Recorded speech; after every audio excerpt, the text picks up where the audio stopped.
I talk with a real estate photographer who is incredibly successful, but didn't get started till he was in his 50s. Today, on episode 11 of Real Estate Photography Unlocked.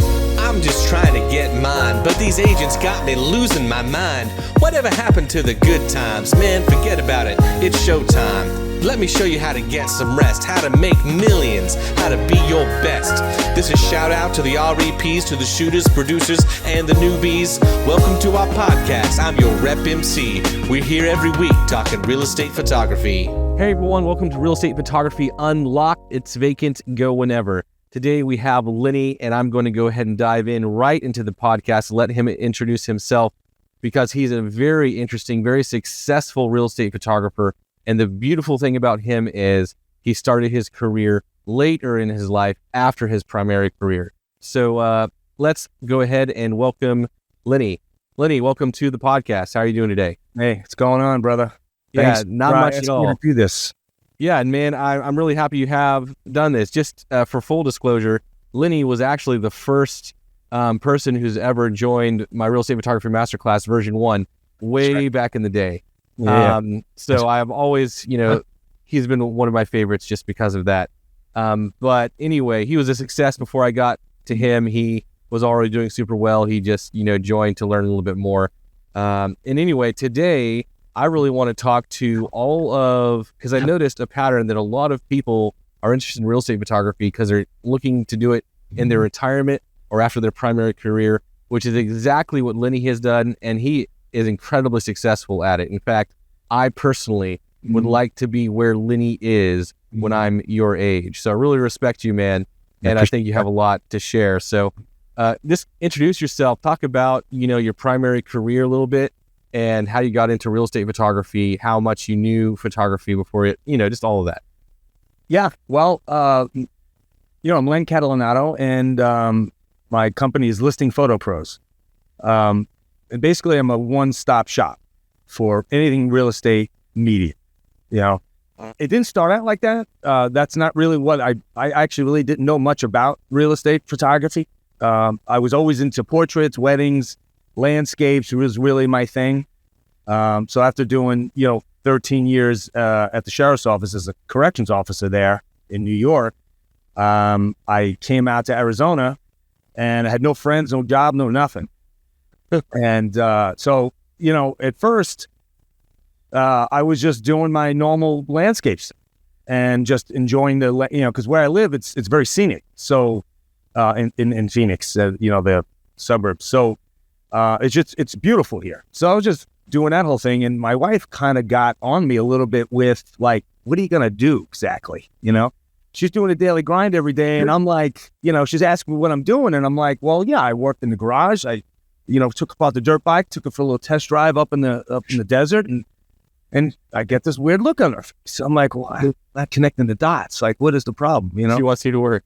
How old are you guys at this point? Just out of curiosity. She's like, well, you can go walk for the sheriff's office. Here, I already put her in an email. Sheriff Joe wants you. I'm like, yeah, no, that's not good. So, so I'm like, I don't want to do that again. So it was a great job, but I needed to move on. Mm-hmm. Anyway, so that's kind of where it started. So I was starting to do the portrait thing and all that, but it's not, it's a slow progression to build up, a client base, right? It takes a while. And sorry, don't mean to interrupt. What age are you guys at this point? Yes. When I got here, I was 49. Okay, so you're young, man. All right, cool. Yeah, but it's like to try to start a whole new career. Heading into my 50s was not something I even thought about years ago. I was always a car guy, and then I just fell into the whole law enforcement thing, and which was great. Met a lot of friends, it was a good time, but it's like, hey, I want to do that now. So anyway, I started doing the landscape stuff, and it got traction. People started to see, they liked my work, and they would ask me, hey, do you do this? Do you do that? So I was doing events. Then I started doing some weddings here, and then a lot of portrait work. The problem, what I found with the portrait work was I'm only seeing this person one time a year. Mm-hmm. So you get your $400 or whatever it is, and then you're not seeing them again for next year. And then they may not even ask you again to do because they want another look for their family.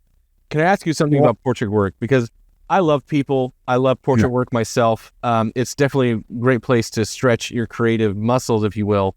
But I also find portrait work to be a big pain in the butt sometimes, purely because every single shoot you do has to be completely different and new, and the clients want you to do something that's weird that usually requires you to buy new props or go to this weird. It's just you got to do recon. You got to go out there. You got to go in the same light that you're going to be shooting it, right? So now you got to waste that whole time, and you work it, and it's like double the amount of time that you're going to be there. You got to find your spots. You got to be, and then of course, you know, if it's a spot that's popular, now you got to wait for that person. It's super annoying, dude. You're so right. So over it.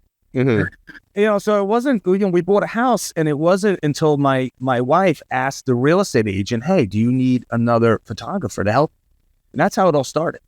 You know, and then boom, somebody in the neighborhood gave me a shot. I did that house, I think, on Super Bowl Sunday in 2017. That's when it was. Okay. And it was a gigantic 5,000 square foot home, which where I'm from, I mean that's like 3 homes. You know.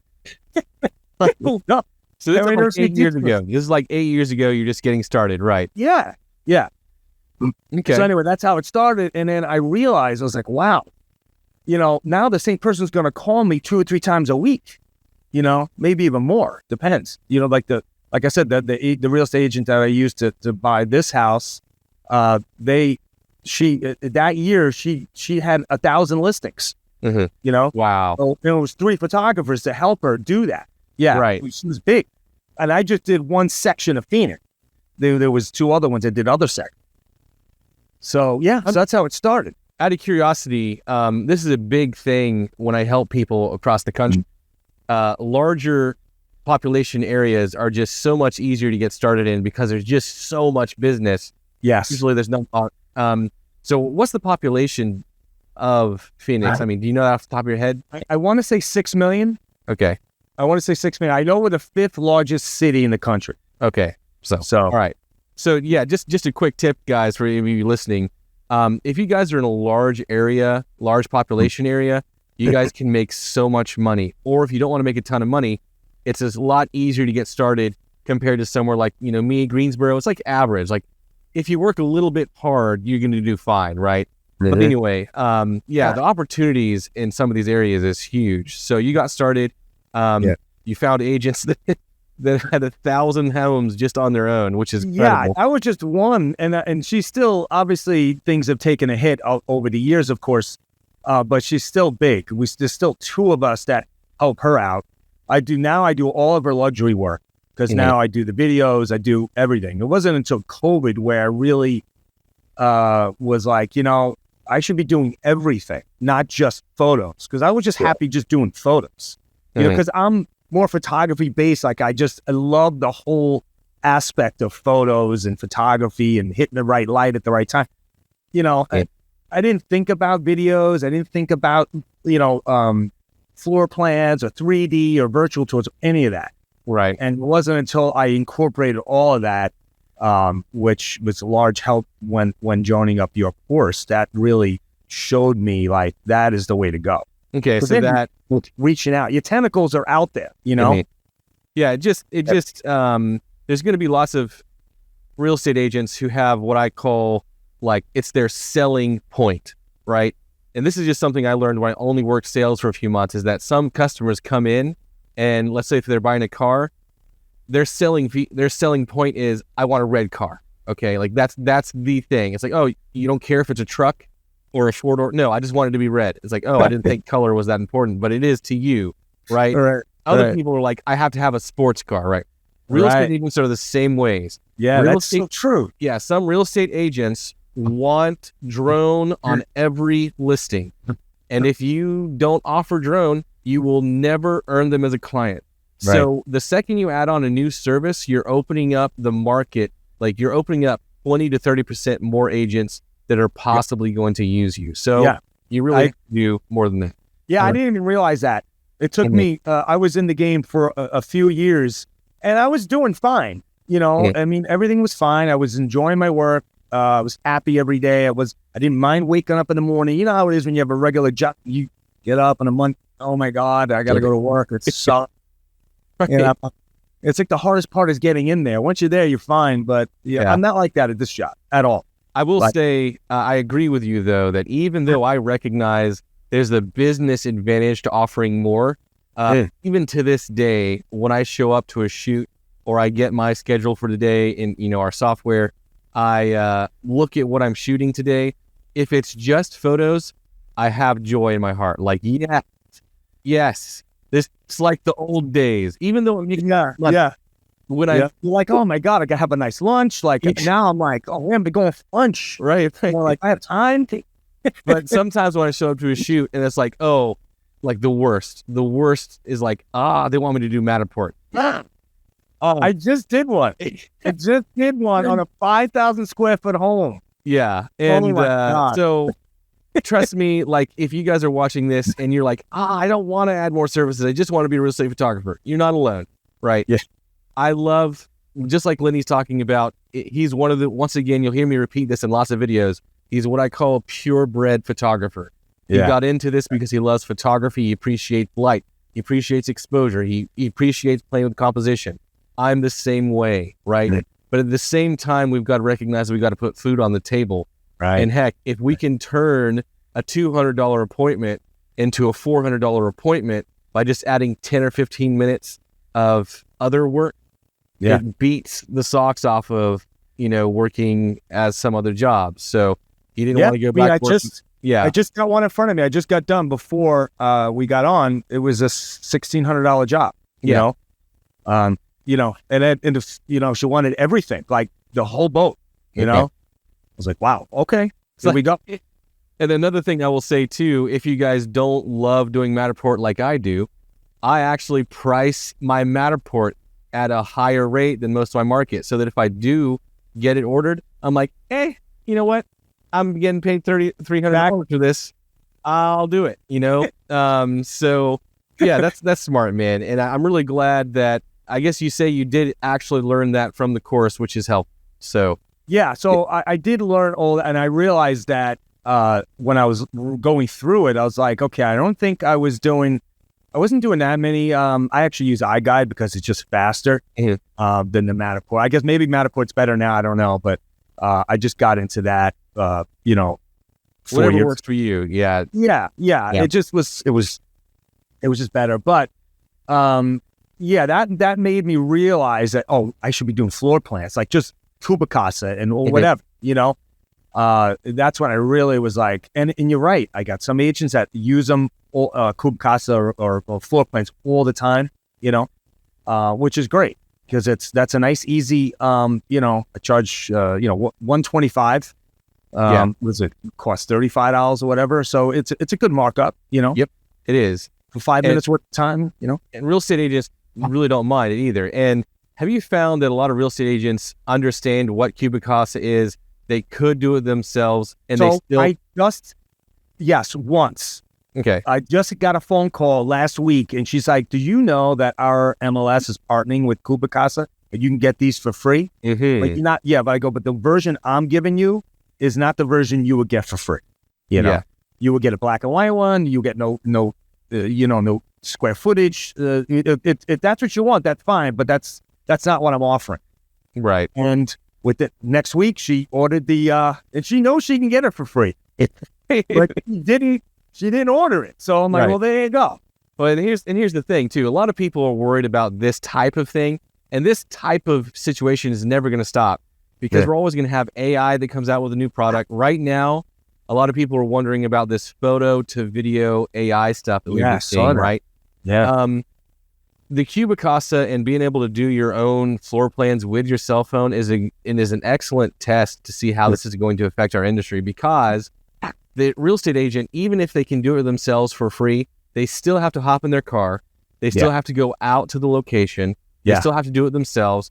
Surprisingly, guys, this may shock you. As easy as Kubicasa is, these real estate agents still can't figure it out. All right. Why would they bother? Especially where I live in Phoenix. Like some of my jobs are an hour away. Mm-hmm. So it's 60 miles, 70 miles away. Right.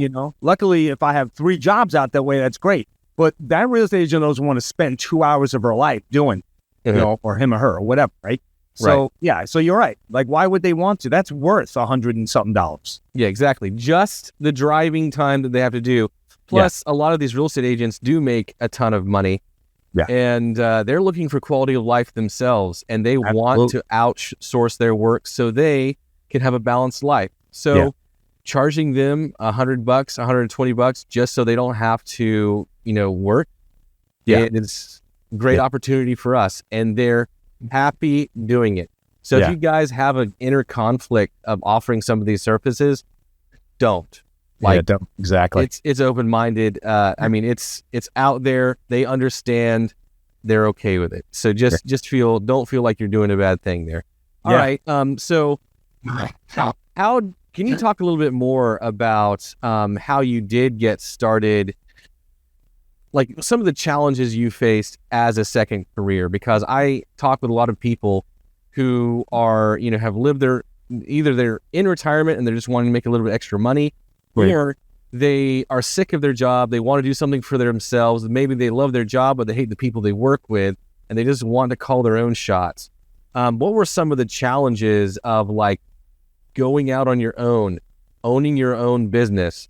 I'm starting to age a little bit myself. I'm no longer in my 20s. I'm in my mid 30s. I'm starting to realize like, man, I've got to exercise and stretch, or else I'm going to be having a tough issue, you know, if I don't take care of myself. So can you just talk about some of the things that you have, you know, in the 40s and the 50s, starting a new business, those challenges that I may not be able to relate to completely, but people need to understand? Yeah, I think what happens is like I think when you go into something like this, you don't see the growth. You know, you're doing things that are probably not sustainable. You know, like I didn't have, like, say, an editor, right? Like photo editor at first. The first like 3 years, I was doing it myself, thinking that this is all I'm only going to get 3 homes a day, just photos. You know, so I'm out for a few hours, and then the rest of my time is in the office, and that's a 9-hour day right there. You know, so and then all of a sudden you get that 4th house, and it's like, when am I going to tell you? Know, all of a sudden now it's like it's dark out. Right. And I didn't even do anything I want to do yet. Right. Like I didn't do things for me. I didn't go in the garage. I didn't throw my leg over the dirt bike. I didn't play golf. I didn't do any. Right. It's like, so that, I think the thing is knowing how to scale. And that was so huge with your course, like that teaches, you know, that is huge. Automation. Remember you saying that automation is huge. I never had a booking I had a booking website for portraits, but that's easy, you know? Yeah. There's a couple options. That was it, done. And just a side note with the portrait thing, you have to have them put the deposit in, because if they don't have skin in the game, they ain't going. And I just did that. I was just trying to do a favor over the Christmas holiday for somebody. And it's like, I hit them up like an hour beforehand. They're like, oh yeah, I can't go. My kid's sick. Thinking like, oh my God, like if I didn't hit you up, I would have been out there walking around the river waiting for this person. Right, exactly. And it's so true, guys. This type of thing, flakers, they're a force of nature, man. And that's another thing I've been making some ideas about. Forces of nature that seem to, no matter what you do, no matter what you try to stop, it's like, I'm sorry, if you live in Florida and you build your house on the edge of the sea, you're going to get hit by a hurricane. Don't be shocked. It's only a matter of time, okay? In business, especially in portraits are really bad at this. Yeah. Things come up, they're not prepared, they're procrastinating, and they will lie and make excuses because they're not ready. They plan to lose more weight, whatever it is, right? Yeah. It didn't happen. If you don't make them get skin in the game, they will not keep the appointment. They didn't do it. Force of nature, unstoppable. I was like, I tried to do a nice thing. So anyway, things like that, like learning, that's what's the important thing, is to set it up to just know that you will get to that point, especially in this game. Maybe not even in a portrait game, but this game, you will get busier. You will. Just a matter of time. Yeah. And so that's the thing that I think that a lot of people don't get. I still see even people in my neighborhood that do this, There's no booking link. I'm shocked. I'm like, so you're constantly getting texts all day. I don't even wear a smartwatch anymore. I don't do it when I'm working. I got a smartwatch like this year, and I'm loving it. But yeah, okay, it's cool at home. Yeah, it's cool when you're at home and your phone is not with you. And I get that. You're in the garage, you left your phone in it, whatever. But when you're working and I'm constantly getting texts, I couldn't deal with it. Yeah. I finally just got rid of it. And if you guys get rid of it, just don't use it when I'm working. And if you guys are still, every once in a while, I will get a real estate agent that just insists, like, listen, I would really appreciate if you place the order for me. I don't want to do it. I am shocked at how difficult it is to get the information that we need in order to complete the order. It's like pulling teeth. Yeah. Can I get the address? I don't do that. Yeah. I procrastinate to the point where you would have gotten it done if you did it yourself already. Right. You know, but it's amazing, like, how difficult it is taking an order manually, because you will text them and ask for the information. Yeah. Maybe you can even put it in a single text, like, this is exactly what I need: address, access information, the services that you want, and they'll reply to you. Maybe. Yeah. They may call you and say, hey, can you do this? Sure. Let me send you a text so you can give me my information. They don't reply to you. This is like, okay, I don't have dates. I don't have times. I don't have addresses. I don't have access information. I don't know what products you want. Do you want me to do regular photos? Do you want me to do floor plans? And they just ghost you. And it's coming to the time of appointment, and you're trying to call. Guys, you cannot believe, if you're still doing this, you need to get an automated scheduler where this just takes it all out. You're going to make more money. That is huge. I can't believe it. I couldn't believe how much that really helped my whole day. Is just dealing. I'm just going along my day and 6 people booked. Yep. Just like that. I didn't have to make one text, one call, nothing. Yeah. And this is the kind of thing that also contributes to burnout too, guys. You don't notice it. Yeah. Over time, this wears you down and makes you hate life. If, like, not just your job, it makes you hate people. Like, you don't really want to see people, man. Yeah. It's just one of those things. That's true. Yeah. That's true.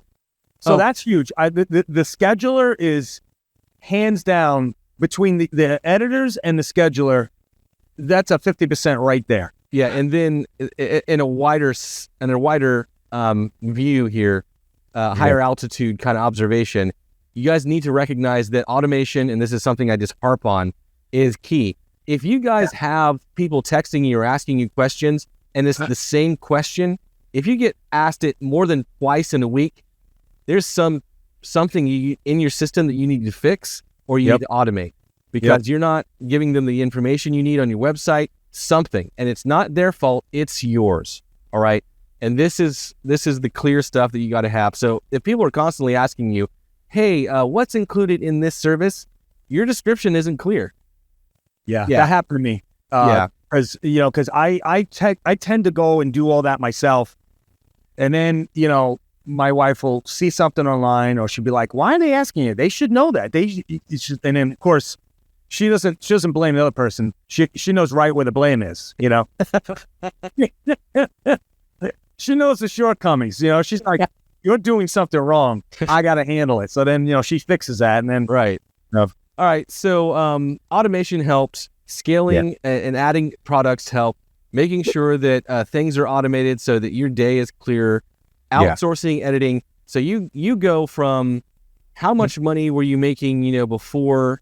I think I was before all the editing and stuff, like before I got editors and all that, I was maybe 75,000, I think.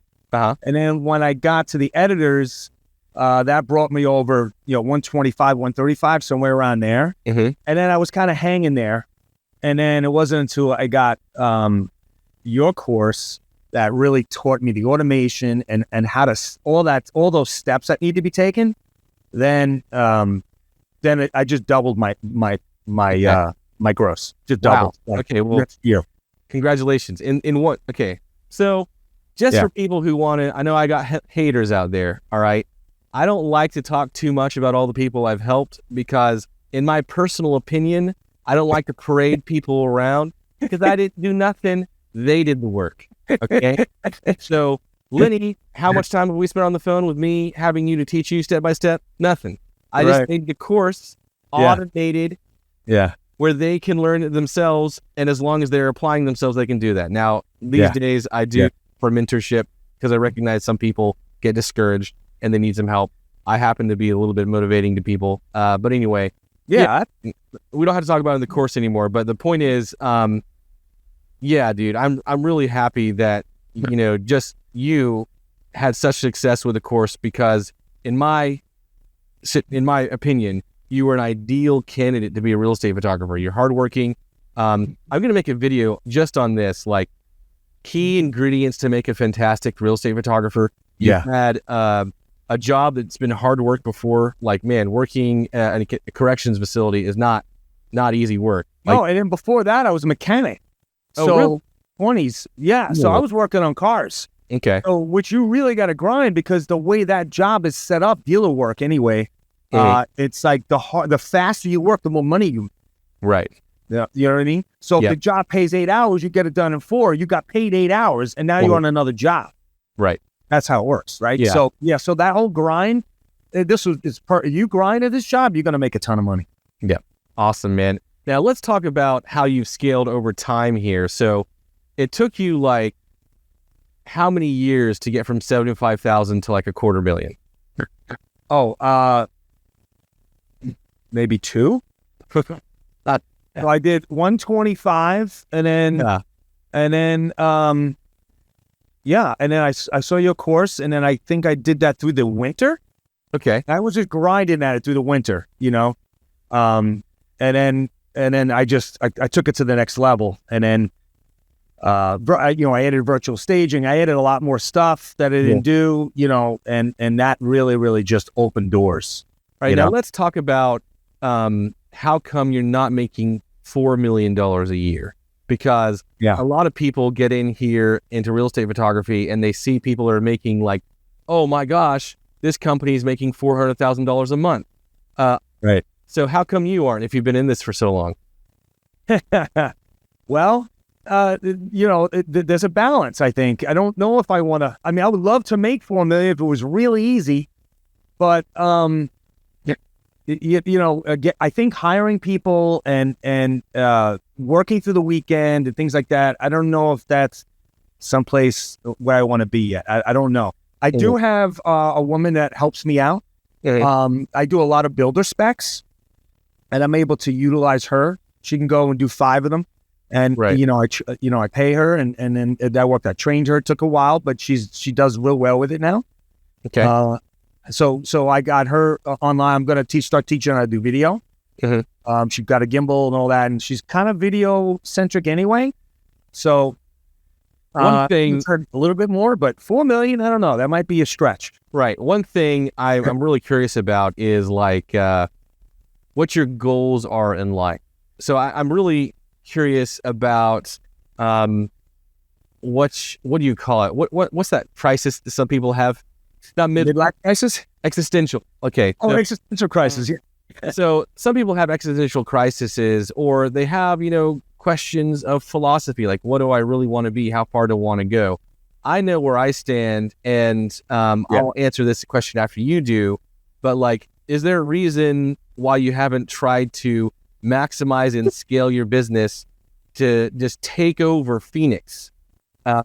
Like how come it doesn't seem like I have a lot of hobbies. I like to travel. I like to play golf. I ride my dirt bike probably a couple times a month. I drag race. My new thing is now I like to take my car on a road course and do that whole thing. I like things that just bring me to a point where I don't have to think about anything, you know? And there are times when if I don't have a twilight shoot, I'll just go to the river. If I see some clouds, I'm just going to walk around, follow around the horses, take some photos. I just like to unplug kind of like that. So I don't know if I want to constantly be working. But that's not to say that if, like I know that you're going to be throwing out some new courses with, some new stuff, some new strategies. You're going to be teaching how to teach other people to bring people into your business. I'm down to see how that goes. Yeah, well, one But thing I want to make a little bit more money, but I don't need to make 4 million. I don't know if I'm older now. I have an exit strategy. I'm, 5 years down the road, I'm already going on vacation with friends, and we have this whole, everybody I know is retired. right. It's crazy. So Right. I don't know if I want to, but you're there. I'm not. I don't know. So here's my question. I mean, I'm a lot younger than you. I could do this myself. One thing I've always been working on myself is developing self-awareness. And like you, I love cars. In fact, I think a lot of photographers are into cars. We have similar things. A lot of photographers are into things like cars. We are musical lots of times. Yep. And a lot of us are also multilingual, which is interesting. I just noticed that a lot. It's That's interesting. very common. But one of the questions I always ask myself is like with a car, you could modify your car. Let's say you do $5,000 worth of improvements to your vehicle. And this could include, all right, you know what? I'm going to go ahead and upgrade the turbo. I'm going to get a larger intercooler. I'm going to go ahead and give it a tune. I'm going to tune it to E85, flex fuel, and really get this going well. If you do that, you spend $4,000 or $5,000, you're going to see a big difference in your car. All right.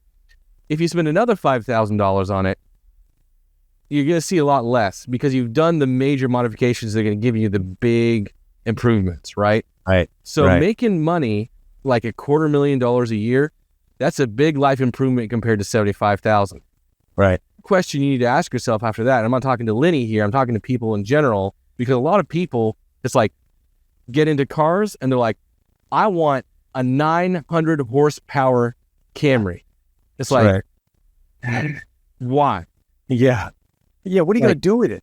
Yeah. It's like, oh, well, it's just my family vehicle. It's like, do you know how uncomfortable 900 horsepower is to drive around? How loud it is?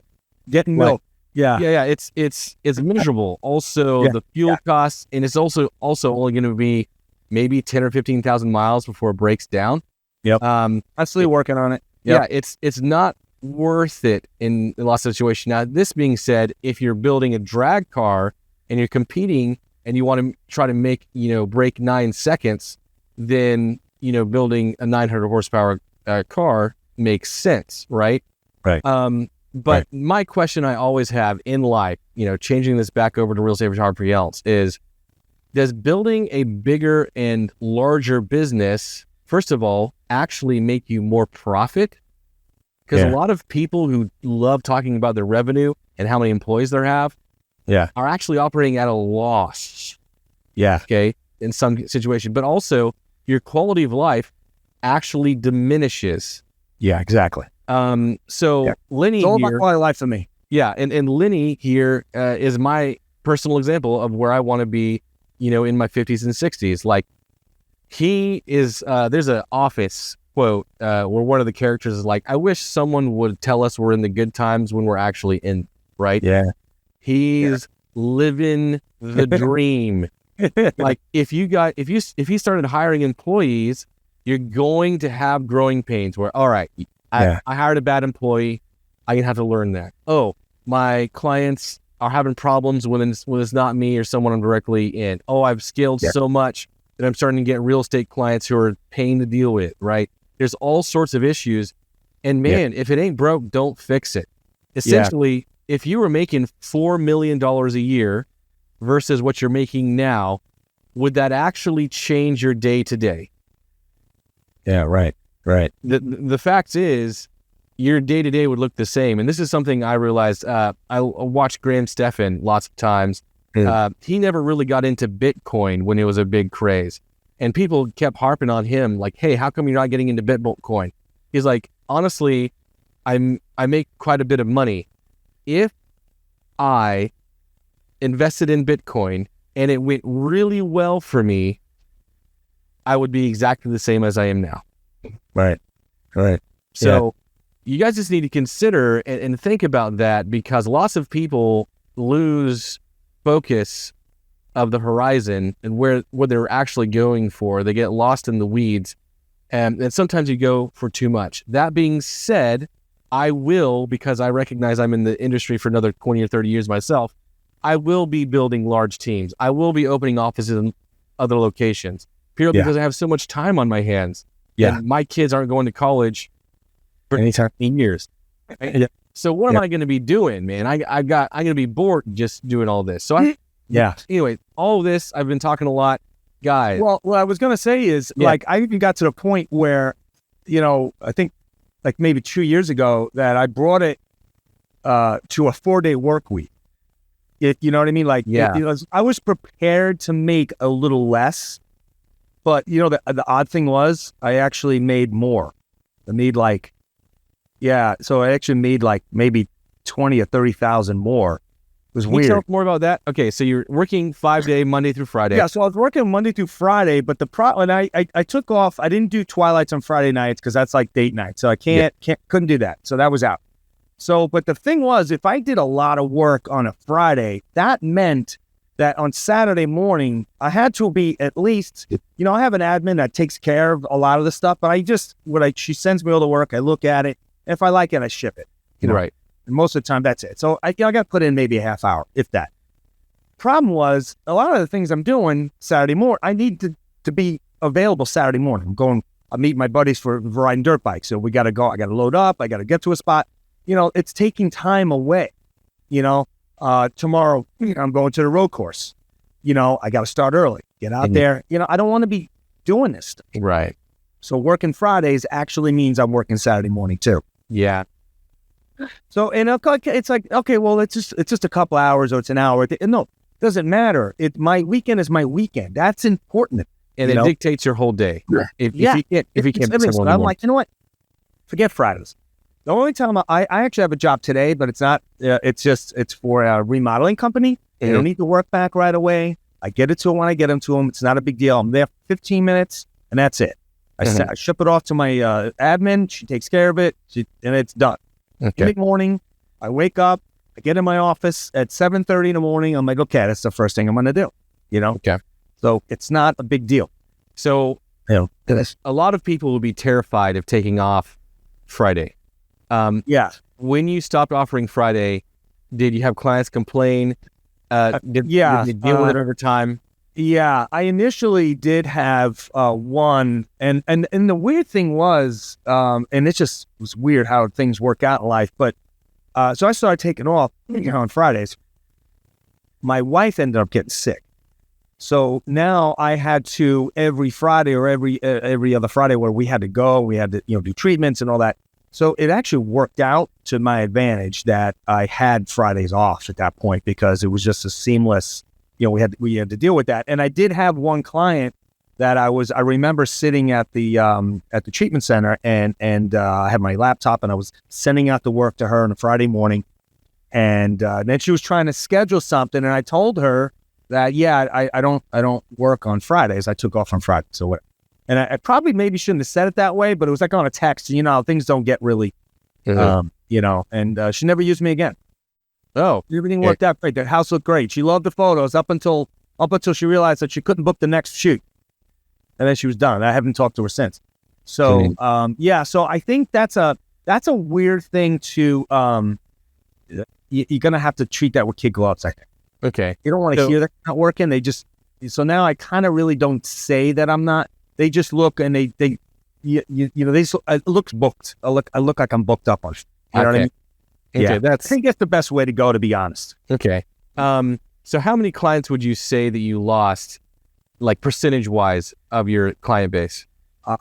That was the only one that I knew that I lost. Okay. So I didn't notice any loss of anybody else. All right. And how many clients would you say you have, I would say over 100. I think last I checked, there was over 100. Okay. So you stopped working on Fridays and you lost less than 1% of your client base. Yeah. Okay. Yeah. Wow. Well, I mean, that's a win in my book. There's no question. All right. Yeah. And just a side note, I don't know if you've noticed this or not, but if you look at your top 10, you're the earners, right? That come into your business, right? That bring in the most money. You will notice their patterns. They never do shoots on Fridays because they want to basically be live on Friday morning. Exactly. Right? Yep. I've only been in business a little bit, but I'm thinking you've probably seen that as well.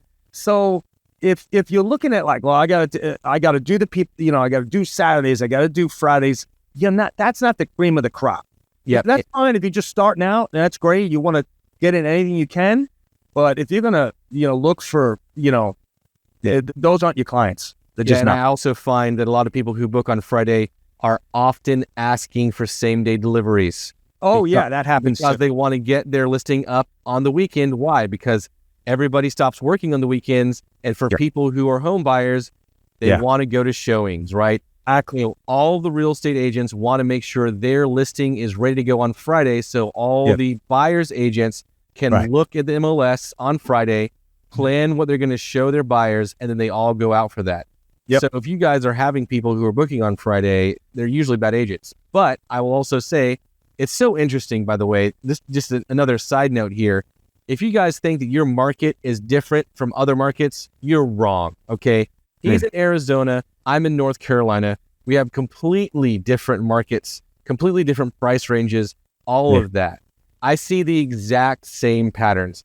Mondays are our biggest days, no question. And then it tapers off from there. Monday, Tuesday, Wednesday, Thursday, Friday. Yeah, okay, that's true. That's how it goes. And it's just because responsible agents or most agents, even if they're amateurs, are trying to get that listing on the MLS and ready to go Friday morning, so they're getting everything out of the way early in the week. Now, I will say, though, I do my best client. She does do shoots on Friday, but she doesn't want the work until Monday morning. Interesting. Okay? So it's like she hit me up last Friday and she's like, look, I have my own personal rental. Yeah. If you can go there and shoot it. I'm like, yeah, no problem. So I'll just go because she's my best client. It's no big deal. And that's it. Friday afternoon, I think I was home by 1. It took me an hour and that's it. You know what I mean? And then I don't have to deal with it until Monday morning. Yeah, it's the same here. Have Fridays as, hey, you want to, do something, fine. If not, you want to do some kind of big project, perfect. Yeah. And I think the way you went about it is a really good business technique to learn. And that is, your clients are on a need-to-know basis. Yeah. You don't have to tell them that you're working a 4-day work week. You can just block your schedule. They're not going to know.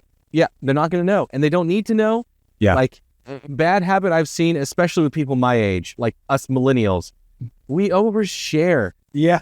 Just don't.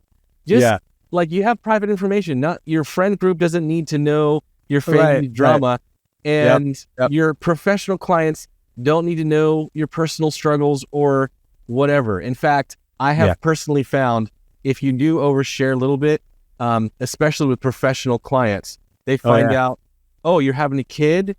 That means you're going to be less reliable, even if that's not true. Right. That's an experience. That's a lesson I learned. I had a kid. I announced it because I was super happy. I noticed I lost a few clients because they figured, oh, well, you're not going to be as available as usual. It's like, really? I've hired a full-time nanny. I spend $2,500 a month to make sure I'm available for you. Oh, yeah. Well, not so sure. So, bye. It's like, wow. No. It's actually that's crazy. Yeah. So don't overshare. Just keep your clients on a need-to-know basis. Yeah, and that was actually my wife's idea. Like I tend to overshare as well, and she was like, "Why are you telling them that?" And she's the opposite. She gets sick. She wants nobody to know. Like everything is like hush hush. And so anyway, so she kind of grounds me in that way.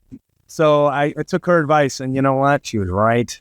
Yeah. Man, I can't tell you, a good spouse is worth their weight in gold. Oh, it goes either way. Like, hey, guess what? Husbands, we have our value as well, believe it or not. So, man, that's awesome. All right. So essentially, this is how you work. So what do you do with a 4-day work week? You're still making quite as much money. And here's the guy. I just want to say this. A lot of doubters, a lot of haters out there saying, sometimes I'll make a short or something. It's like, hey, guys, you can do this part-time and make 6 figures. Facts. You can do it. And you can make this doing essentially solo. You say you have an assistant. I think that is ideal because having an assistant or at least one team member, it removes all the cons of working alone. The cons of working alone are like, oh, well, I can't really take a vacation, or, you know, if we do have a swell in business for some reason, I might get overbooked and won't be able to handle a thing. If you've got an assistant, like you can head out of town without people knowing, possibly. Or if you're having a swell in business, you got the capacity to take care of all that. I did that. I went to Italy, and we're my wife is the fact that when we go away, we don't post. Like when I love to do it. I love to do a selfie in like France or something like that. But my wife is like, nah, no good. I will agree there. I do not share that I'm on vacation until I'm back from vacation. Yeah. And I use it as a flex and say, hey guys, I hope you had a really good week. Here's all the things we did last week. Just so you guys know how smoothly my business operates. I was in Iceland and I did this exact thing. Dude, that's awesome. Yes. So that was cool because I was in Italy and I'm doing my thing and I get a call. I see an email from one of the builders and they want to shoot. They have a couple of homes they want to shoot. You know, I reach out to my second shooter. She does the job. She puts them into the Dropbox. The one for the team. You know, she puts them in there. I tell my assistant. She grabs it. She does everything she has to do, and then it's done. You know, virtual stage this and do that. You know, and then it's perfect. So I was there, and we're making money. You know how it is, and it's working. That's the way to do it. You know, and this is a healthy business. And there's a balance, you know, like you're saying, there's a balance to everything. I do notice that, hey, Jonathan, I don't want to scale my business and make millions and millions. Neither do I, frankly. But also I recognize that there's cons when you're working alone. You feel like you can't say no to anybody because you're going to lose clients. You can't go on vacation. Your family is suffering because your business owns you. You don't own your business. So adding even an assistant, a virtual assistant, but especially someone who can operate as a second shooter to take the brunt of the work, especially when they're ready for it and you feel comfortable, it will change your life. And all the cons of being a solo operator will just disappear. And the amount you can do with just one person. I have one employee. He's here actually in the office while we're working. He's working on social media posts and scheduling posts for a week out. And I'm sitting here doing podcasts. Guys, you can do a lot with even one employee if your back end is streamlined, like we were talking about earlier.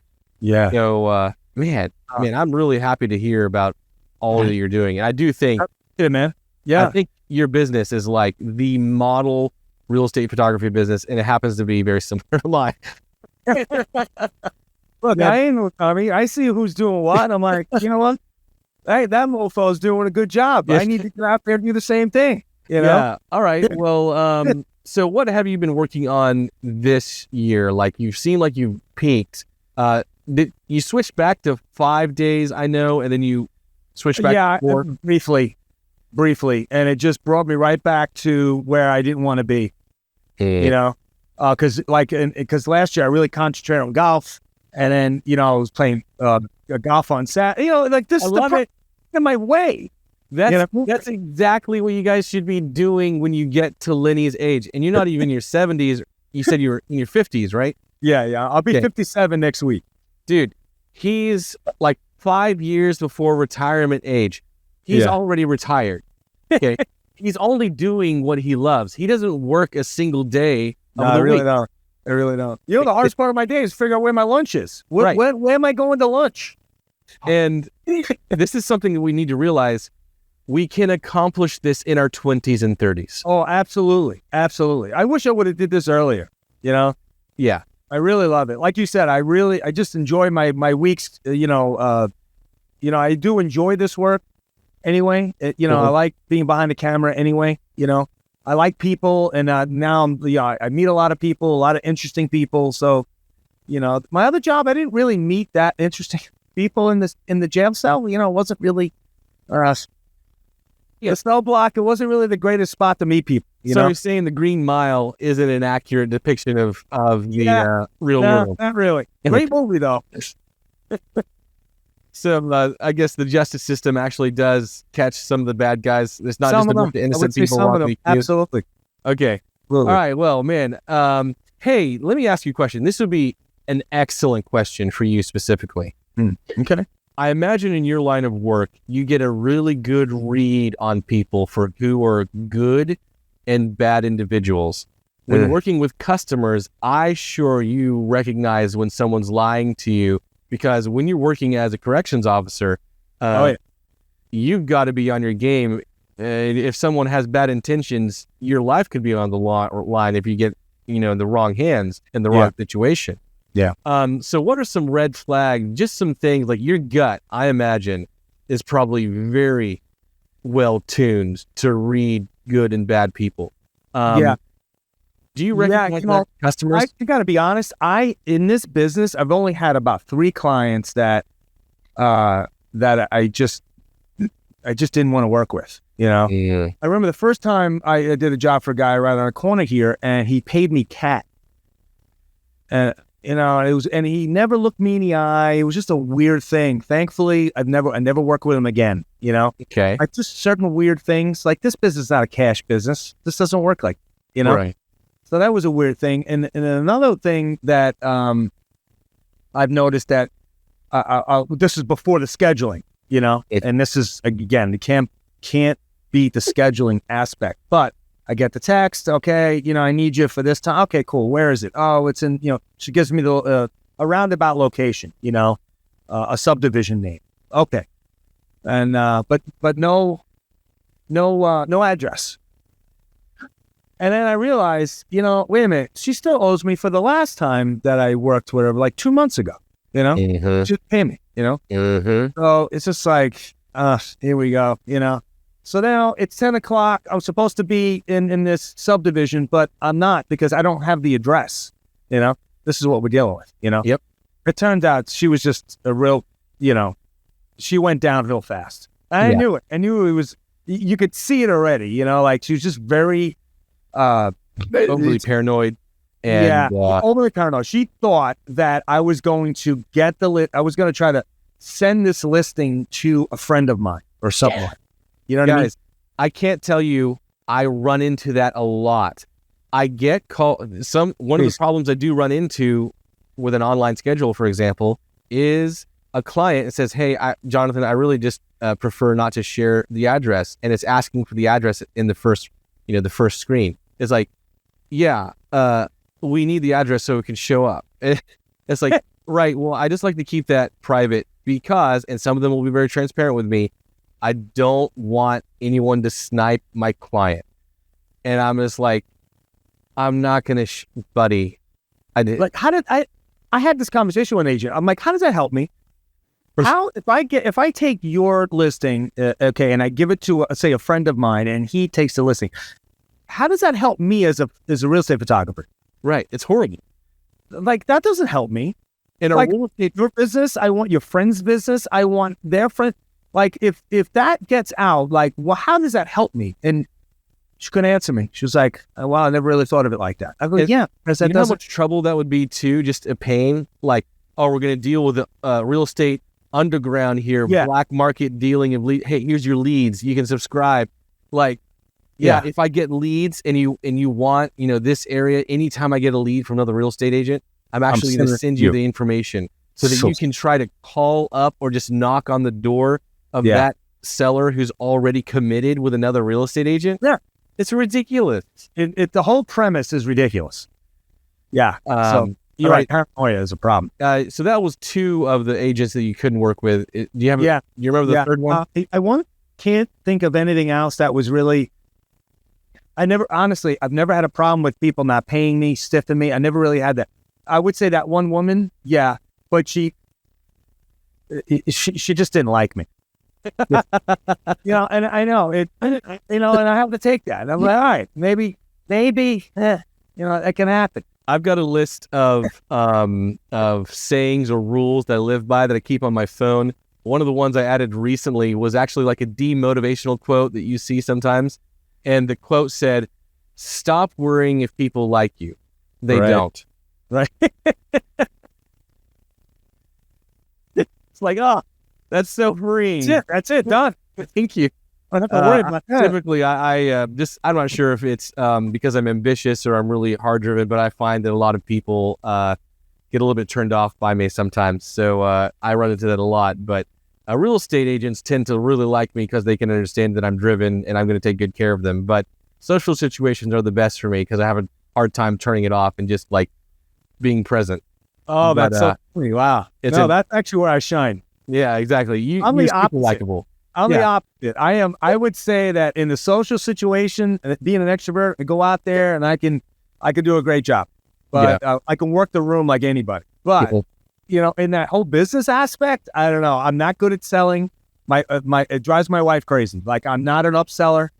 She'll hear me on the phone. I don't know if I told you the story, but she'll hear me on the phone, and she's so like, oh, you did a horrible job, And this happened. I was vacationing in New York. I was on Long Island. I was heading to New York City. We're driving. I get a call, and I feel like I'm on vacation. I don't want to deal with business calls. But she's like, "Get up. You ain't doing anything. All right, pick it up." And I just want to get this woman off the phone. And I literally was like, "Hey, yeah, I'll send you the link. No problem. You can book, and that's it. Done." She's like, "Oh, okay. Yeah, thanks." Click. And then my wife looks at me. She's like, "You didn't try to upsell her. You didn't even know what she wanted. You didn't ask her any questions." And I'm like, "Well, no, because I'm on vacation. I'm going to dinner in Manhattan." Yeah, like, I literally, people usually, especially when they're getting in the industry, would love if they get a phone call from an agent. I actually get mad if an agent actually calls me. He got mad. Because I'm like, I'm sorry, do you know I have an order for it? Like, I've actually thought about taking my cell phone off the website completely. Well, so this spawned that she does not want me answering business calls anymore. So now we got a Google number. Like, now my business has its own separate number, not my cell phone. And it goes to it goes to her phone now too. Yeah, Google Voice. Pick it up. Your wife took over the business. She's like, "You cannot pick up the phone. I don't want you doing." Yeah. Oh, I love that. Oh my gosh. Your wife sounds a little bit like mine. My wife wouldn't go that far though.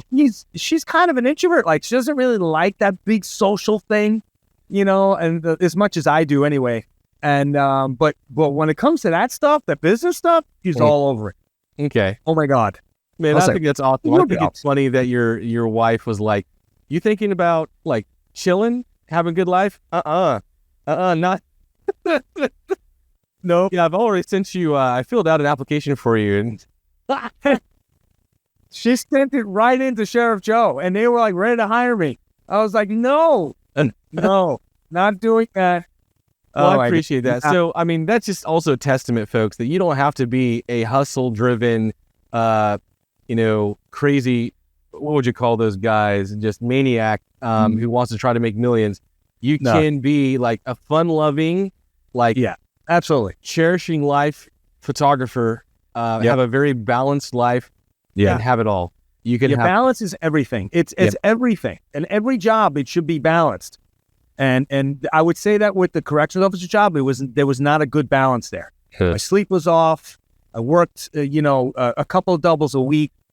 It's just not good. Out of curiosity, if you don't mind sharing, like, you were working doubles. You say your sleep was off. Were you working like third shift or something? Yeah. So basically what I did was I worked midnights there because my kids were at that point where they were in high school and they were doing sports and things like that.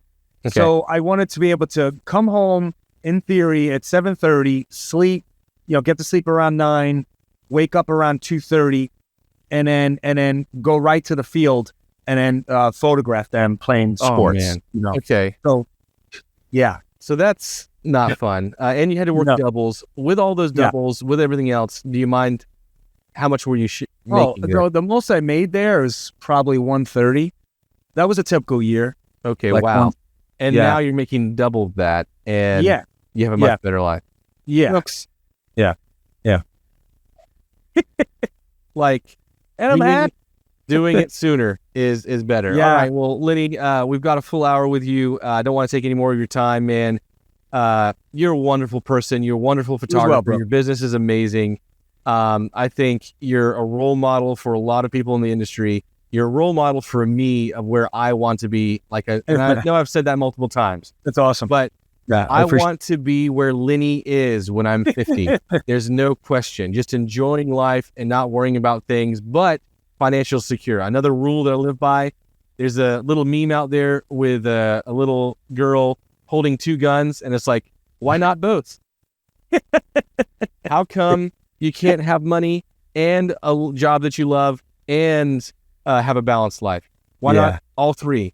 Lenny's a testament to all that. Well, thank you very much, Lenny. And if you guys want to check out Real Estate Photography Masterclass that he was the first member of, but also if you want to do automated scheduling, check out Real Estate Media Hero, guys. I've actually designed that all of myself, and it's really effective for businesses and making them run super automated and super ease of mind. So, hey, thank you, Lenny. I really, really do appreciate it. All right, man. Thanks so much. We'll talk soon, okay? Absolutely.